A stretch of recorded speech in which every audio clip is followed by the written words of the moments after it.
I stopped making New Year's resolutions, not because I gave up on self-improvement, but because this works better for me. Welcome back, friends. My name is Jen, and this is Jen's Clutter-Free Wallet, where we discuss frugality, financial tips, minimalization, and decluttering. Every year around January, the pressure builds to create New Year's resolutions. New year, new me. The problem with resolutions are they focus on perfection, not progress. There's always I'm going to not eat sugar. I'm going to go on a diet. I'm going to save money.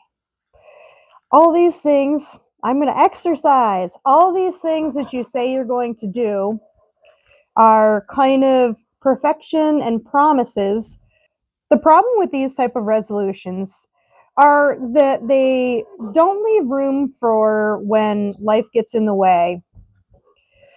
There are many things such as illnesses, a job loss, just having family obligations and other things that come up that can throw you off course. Resolutions rely on motivation, which is great, but motivation fades over time. And then when the motivation dips, it turns into, well, I've already skipped once, so I might as well skip again. What's the point in continuing when I've already missed a few days? I've already ruined my diet, so why continue? I've learned that systems and habits work way better than just motivation alone. Another reason that I don't do New Year's resolutions is that January just doesn't necessarily feel like a fresh start, and it's not necessarily a fresh start for everyone. It's dark, it's cold, it's winter. Almost everything is dead outside, depending on where you are. Here it's covered in snow. This time of year just feels so blah.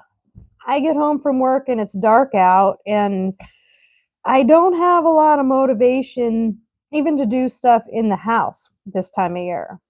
Another reason that I don't do New Year's resolutions is because life doesn't reset on January 1st. Waiting for January to start saving, start paying attention to your personal finances, to start decluttering or live frugally, that type of stuff doesn't need a date. Doesn't need a date to start. You don't need to say, "Oh, I'm going to start this on Monday. I'm going to start this on Saturday." Why not just start today? Saying you're going to start on a particular day creates unnecessarily pressure on that day or that month, which can make it hard for you to continue. Resolutions can also be financially costly. A lot of resolutions center around fresh start, which could be getting a gym membership, buying new clothes, getting fancy planners and organizers, buying all these things to encourage yourself to have a fresh start. Real growth really doesn't rely on you buying things. One of the things that I do instead of making resolutions is I work on making systems, not necessarily hard goals. This would be setting up a system so if I want to save more money, instead of saying I want to save X amount of dollars no matter what, work on a system that allows me to save at least something. So that could be tracking my income and expenses and finding out how much I really spend, and then looking at that and saying, okay, what can I cut back on so that I can save this money? Another thing that I would do would be, like, if I want to say my goal would be to post, say, 6 videos, work on a system to get that to be somewhat of a reality. So the system would be, all right, the first week of the month, I'm going to come up with ideas. The second week of the month, I'm going to script and start recording videos. The third week of the month, I'm going to edit and upload and schedule the videos. That is my system so that I can reach my goal of having, say, 6 or whatever videos posted per month. And instead of resolutions, I try to focus intentionally on things. So if one of my goals would be to live a healthier lifestyle, then I would focus on intentionally planning out meals so that I can cook my meals at home and buy the things I need when I go on grocery store trips. Intentionally focusing on the types of meals I'm going to make and what I need to buy to get them. Intentionally thinking about, okay, I want to be a little more healthier, so instead of parking close to the store, I'm going to park further back so that I can walk further. Intentionally thinking, okay, well, you know, after work, I'm going to focus on doing, say, 5 minutes of walking around the house instead of sitting on the couch immediately. Focusing on those type of things build small habits that will build bigger habits over time. I also try to focus on habits that I can repeat even on hard days. So if I start out something where I want to do something around the house for 5 minutes when I come home from work instead of sitting on the couch, that's something that's easy enough that I can do even on days where I come home and I'm thoroughly exhausted. If I focus on decluttering one drawer instead of the whole house, then I can focus on decluttering one drawer this day, one drawer the next day, one drawer the next day. It's not a huge, big project that's going to be overwhelming. The thing is, you don't want it to be overwhelming. Another thing I do this time of year is to reflect on what things worked well last year and what things didn't. I think about what kind of things stressed me out, what kind of things brought me joy.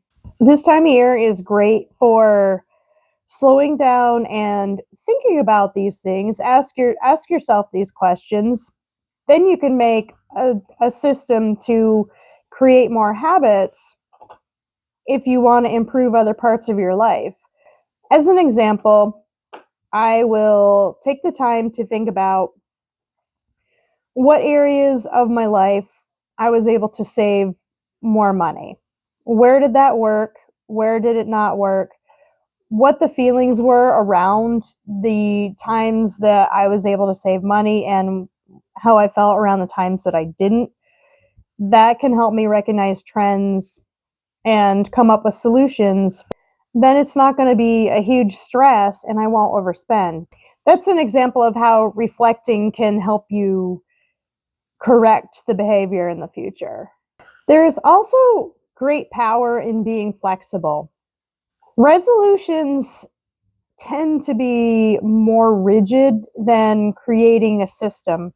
If you have a system in place, such as creating a list every time you need something, just writing it on the list, and then when you go shopping, you can be flexible around that. You can look at your list before you go and say, okay, I definitely need this, I definitely need this, and I definitely need this. But these other 3 items are not really necessary. So I can put them on another list for next time. And if I need them next time, I'll get them next time. Creating flexibility around your systems will keep you on track better than trying to stick to something that's rigid. If New Year's resolutions work for you, that's awesome. Keep going with them. But if they don't work for you, it's not because you're broken. They don't work for a lot of people. You just might need to come up with some other ideas to stick with changes. And by not making resolutions, it doesn't mean that you're stuck where you're at. It just means choosing something that's realistic that will fit your lifestyle. Let me know in the comments down below if you guys make resolutions or if you have other systems that you use instead. Don't forget to like and subscribe.